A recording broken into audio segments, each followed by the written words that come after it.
नमस्कार। श्रीमती मोहरी देवी तापड़िया कन्या महाविद्यालय जसवंतगढ़ के इस यूट्यूब चैनल पर मैं प्रवक्ता हनुमान शर्मा आप सभी विद्यार्थियों का हार्दिक स्वागत और अभिनंदन करता हूं। प्यारे विद्यार्थियों, बीए प्रथम वर्ष की कक्षा में हिंदी साहित्य विषय के अंतर्गत प्राचीन काव्य जो आपका प्रथम प्रश्न पत्र है प्यारे विद्यार्थियों, उसमें हम रेदास जी के पदों की व्याख्या कर रहे हैं। विगत वीडियो से रेदास जी के पदों की व्याख्या चल रही है। प्यारे विद्यार्थियों, चलते हैं अब इनके अगले पद की व्याख्या को लेकर के, जो कि पद संख्या प्यारे विद्यार्थियों 3 और 4 है। ये 3 और 4, इससे पहले हमने 2 पद पढ़ लिए हैं, तो चलिए ये पद हम पढ़ते हैं। भक्त कवि रेदास जी के पदों की व्याख्या। ऊंचे मंदिर साल रसोई, ऊंचे मंदिर साल रसोई, एक घड़ी पुनि रहनी न होई। ये तन ऐसो जैसे घास की टाटी, जल गई घास रल गई माटी। भाई बंधु कुटुंब सहेला, ओई भी लागे काडू सवेरा।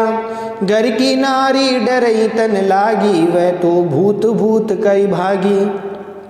कहरी दास सबे जग लूट्यो, हम तो एक राम कहीं छूट्यो। कहरी दास सबे जग लूट्यो, हम तो एक राम कहीं छूट्यो। तो प्यारे विद्यार्थी ये पद है, और इस पद में प्रस्तुत पद संत रेदास जी द्वारा रचित जो है रेदास जी की वाणी है, तो रेदास जी द्वारा रचित है। और यहाँ संत रेदास जी ने शरीर की नश्वरता पर और परिवारजनों की स्वार्थपरता पर जो है स्वार्थपरता का वर्णन है वो किया है। किस प्रकार से परिवार के लोग स्वार्थी होते हैं, और ये शरीर है वो नश्वर है, क्षणभंगुर है, नाशवान है, इसका चित्रण इन्होंने किया है। देखिए संत रेदास जी क्या कहते हैं। रेदास जी कहते हैं कि ऊंचे मंदिर साल रसोई, एक घड़ी पुनि रहनी न होई। ऊंचे मंदिर का मतलब हो गया विशाल भवन, मंदिर माने भवन, ऊंचे यानी विशाल, मंदिर माने भवन। साल का अर्थ होता है चौबारा, 4 खंभों से युक्त जो होता है चौबारा, ऊंचा जो भवनों के ऊपर कमरा जो कहते हैं छत पर चौबारा। और रसोई का अर्थ आप जानते हैं, जहाँ अच्छे पकवान इत्यादि भोजन इत्यादि बनता है वहाँ पर रसोई। एक घड़ी मने एक घड़ी, पुनि मने फिर से, रहनी मने रहना, नए मने नहीं, हुई मने होता है या उचित है।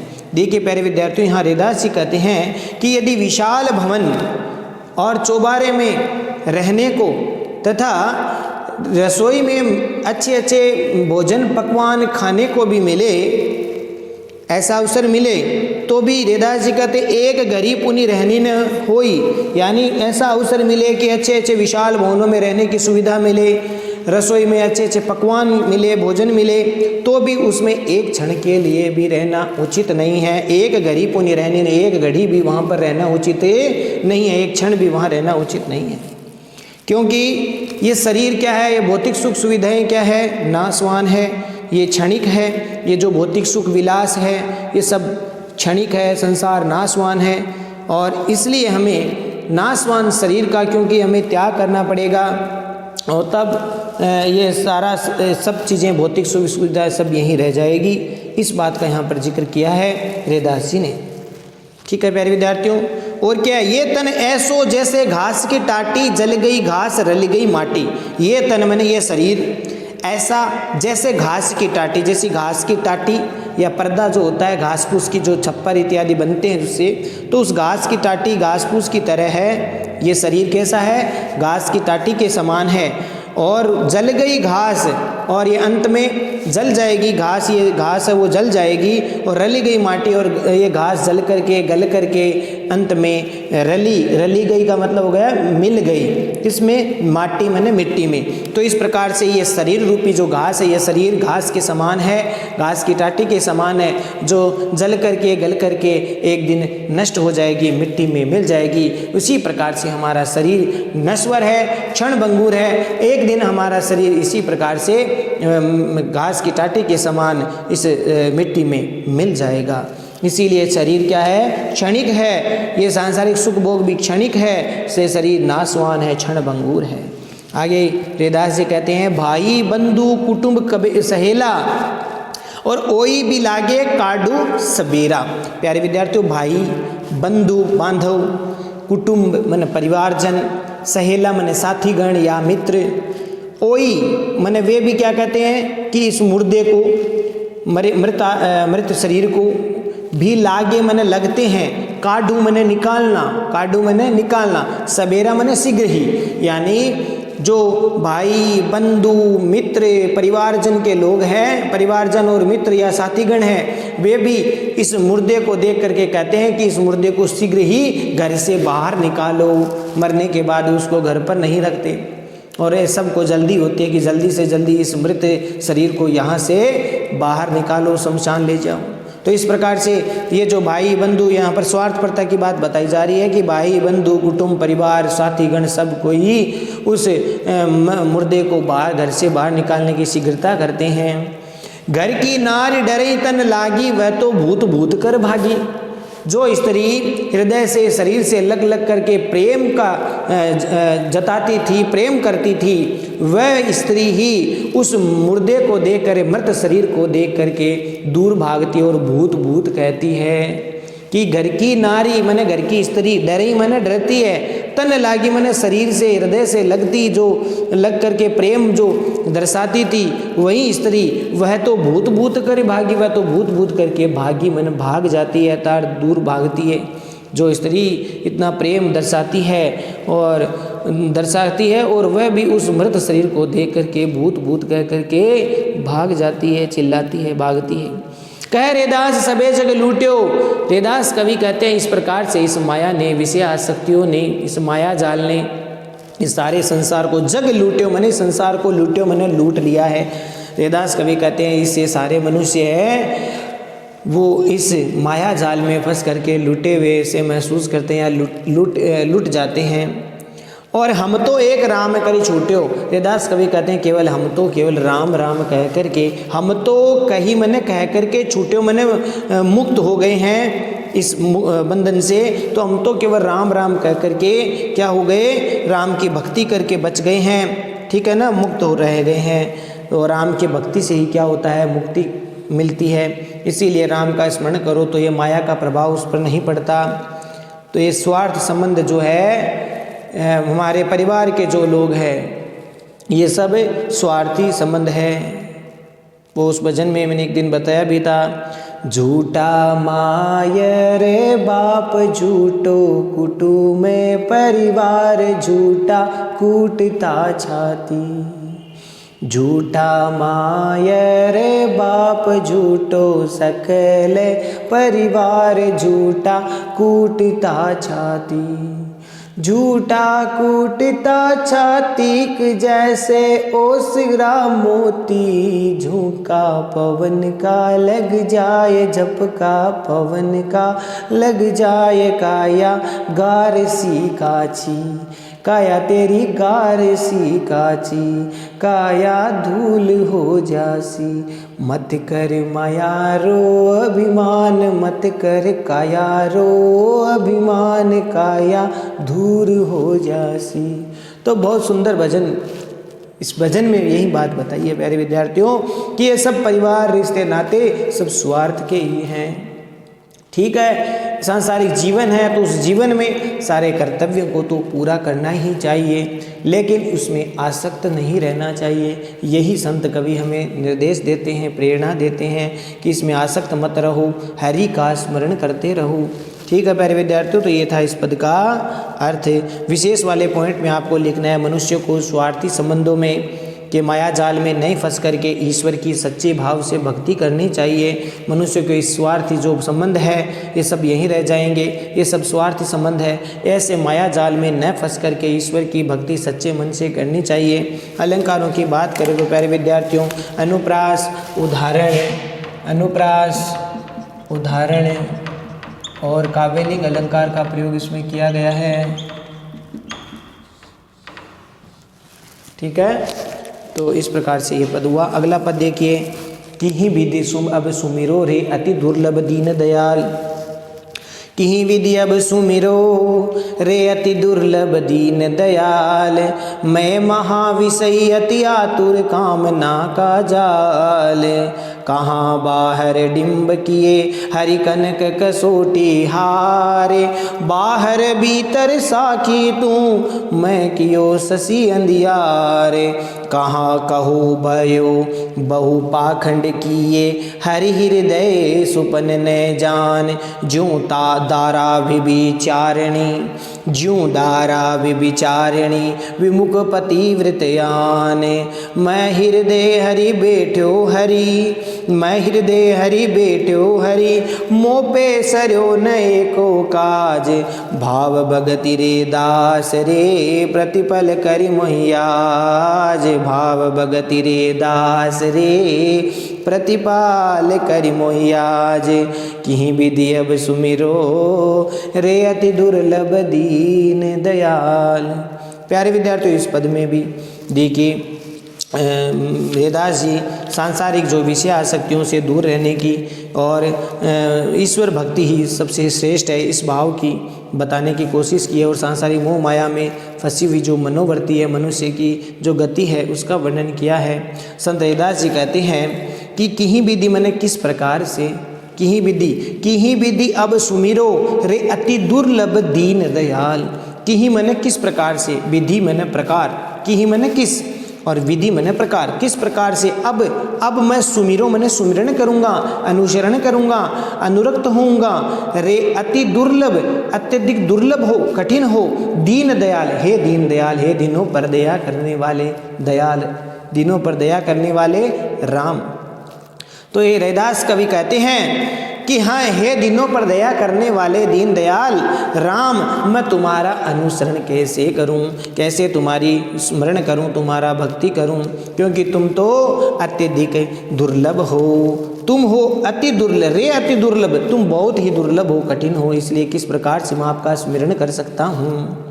मैं महाविषय अति आतुर कामना का जाल। रैदास कवि कहते हैं कि मैं तो महा मैंने अत्यधिक, विषयी अति आतुर मैंने महा, विषय का मतलब अत्यधिक विषय आसक्ति, मोह माया विषय आसक्ति में आतुर हूँ, आसक्त हूँ। मैं किसमें हूँ? महाविषय अति आतुर, मैं अत्यधिक विषय आसक्तियों में आतुर हूँ, आसक्त हूँ। कामना का जाल और अनेक प्रकार की इच्छाएं, कामना मैंने इच्छाओं का जाल मैंने जाल में, कामना यानी इच्छाओं के विषय आसक्ति और इच्छाओं के जाल में फंसा हुआ रहता हूँ। इस प्रकार से मैं आपकी भक्ति नहीं कर सकता। कहाँ बाहर डिंब किए हरि कनक कसोटी हार, कहाँ बाहर डिंब किए, डिंब का अर्थ होता है खोटा कार्य, किए मैंने करना, कहाँ मैंने कहाँ पर कैसे, बाहर मैंने बाहर, बाहरी रूप में बाहर से, हरि मैंने राम परमात्मा, कनक मैंने सोना, कसोटी हार मैंने कसोटी में जैसे हार कसा जाता है सोने का, उस प्रकार से हरि आप तो सोने के हार के समान कसोटी पर कसे हुए हो, अर्थात श्रेष्ठ हो। हे हरि आप तो सुनहरे सोने के बने हुए हार के समान हो, जो कि सच्ची कसौटी पर कसे हुए हो और श्रेष्ठ हो। और मैं कहाँ बाहर डिंब किए, रैदास कवि कहते हैं कि अगर कोई मनुष्य बाहर से खोटा कार्य करे तो क्या लाभ है, अर्थात बाहर से खोटा कार्य करने से क्या लाभ होगा, क्योंकि बाहर भीतर साखी तू, क्योंकि बाहर भीतर साखी मैंने बाहर से और भीतर से तुम, साखी मैंने साक्षी हो, तू मैंने तुम यानी तुम कौन? ईश्वर। हे परमात्मा तुम बाहर और भीतर दोनों के तुम साक्षी हो, अर्थात तुम तो घट घट में विराजमान हो, अंतर आत्मा में विराजमान हो, आत्मा ही परमात्मा स्वरूप है, इसीलिए आप तो समस्त जगत में व्याप्त है, इसीलिए कि बाहर भीतर के तुम साक्षी हो। और मैं कियो ससीय अंधियार, मैं कियो मैंने किया, ससीय का मतलब होता है कि भटकना, अंधियार मैंने अंधेरे में, कौन से अंधेरे में? माया के अंधकार में, मैं तो माया जाल के अंधकार में भटकता रहता हूँ। और कोई बाहर से किसी प्रकार का पाखंड करे, खोटा कार्य करे, तो उस खोटा आचरण करने से क्या लाभ होगा, क्योंकि बाह्य दृष्टि से अगर भक्ति का कोई प्रदर्शन करेगा तो वो तो ऊपर बाहर भीतर वो तो दोनों में व्याप्त है, तो फिर उससे कोई लाभ नहीं होने वाला है, तू तो सब जगह व्याप्त है। कितना भेद बता मेरे अवधू, अच्छी करनी कर ले तू, डाली फूल कमल के माही, बाहर भीतर तू का तू। अरे दाता के संग दाता बन जा, बदमाशा मैं बेड़ो तू, चोरी करके तू भग जावे, पकड़ने वाला तू का तू। कि हाथी में हाथी बन बैठो कीड़ी में है चोटो तू होए महावत ऊपर बैठो हाँकण वाला तू का तू कि जड़ तड़ नभ में तू ही विराजे जा देखूं तित तू ही तू कहे कबीर सुनो भाई साधु बाहर भीतर तू का तू कहे कबीर सुनो भाई साधु गुरु मिला है तू का तू। तो इस प्रकार से सब जगह तू ही व्याप्त है। इस प्रकार का यहाँ पर भाव व्यक्त हुआ है प्यारे विद्यार्थियों कि बाहर भीतर के तुम साक्षी हो, फिर बाहर खोटे कार्य करने से क्या लाभ होगा, क्योंकि वह तो सब तुम देखते ही रहते हो। मैं तो इस माया के अंधकार में भटकता रहता हूँ। कहो भयो बहु पाखंड किए हरि हृदय सुपन न जान।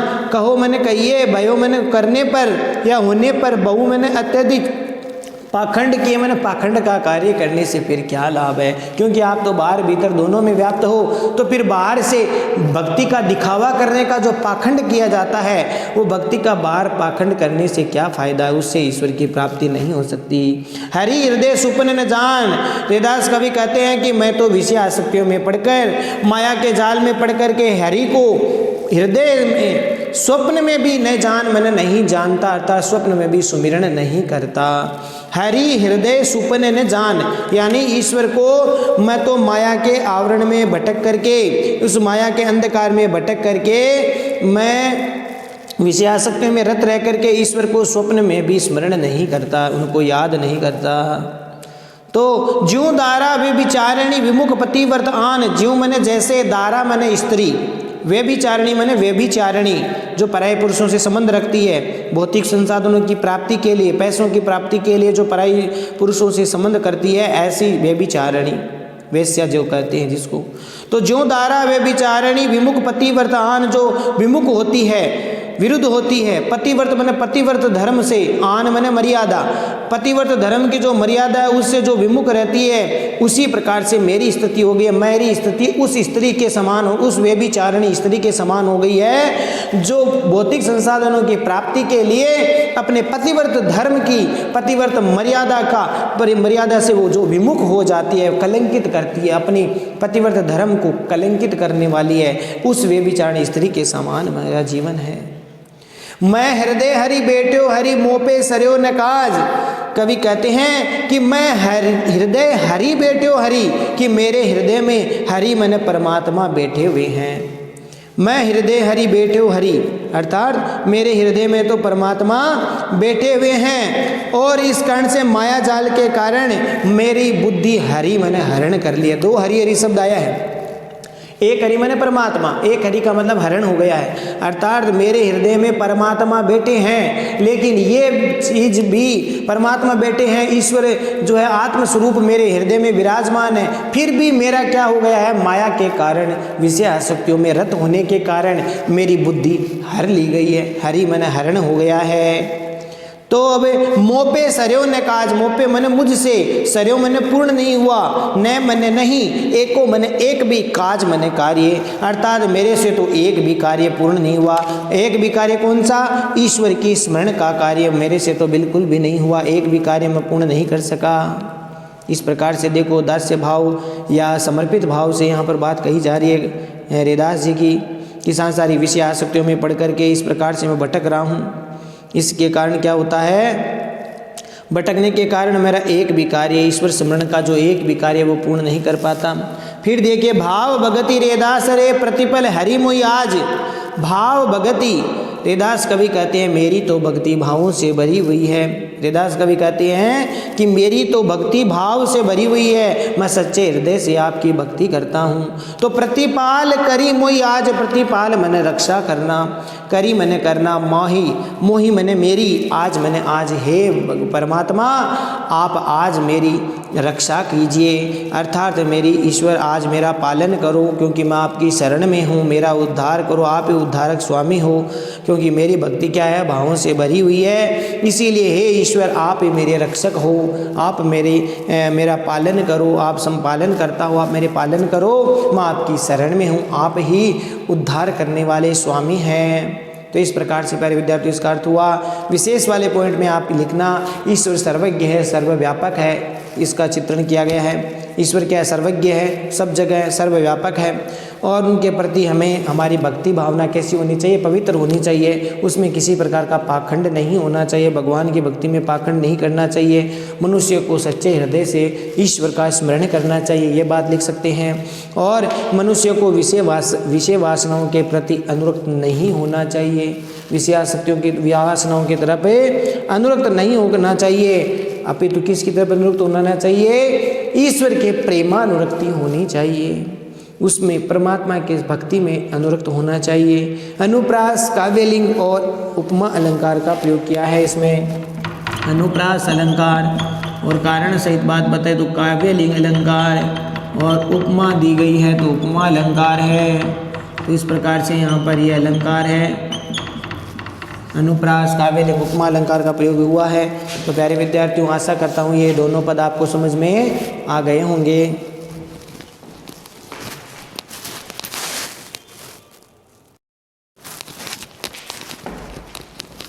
तो प्यारे विद्यार्थियों, आज के लिए बस इतना ही। अगले वीडियो में आगे के पदों की व्याख्या को लेकर फिर हाजिर होंगे। तब तक के लिए इन दोनों पदों की व्याख्या को आप ठीक प्रकार से पढ़ें, याद करें, नोट्स बनाएं, चैनल को लाइक, शेयर और सब्सक्राइब करना ना भूलें। जय भारत, जय हिंदी। धन्यवाद विद्यार्थियों।